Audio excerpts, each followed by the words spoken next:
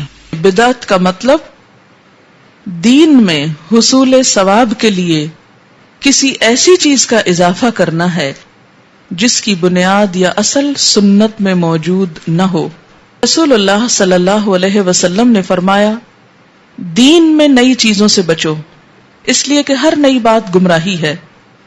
اسے ابن ماجہ نے روایت کیا ہے۔ رسول اللہ صلی اللہ علیہ وسلم نے فرمایا، جس نے کوئی ایسا کام کیا جو دین میں نہیں ہے وہ کام اللہ کے ہاں مردود ہے۔ اسے بخاری اور مسلم نے روایت کیا ہے، یعنی اللہ کے ہاں اس کا ثواب نہ ہوگا، اور جس کام کا ثواب ہی نہ اسے کرنے کا فائدہ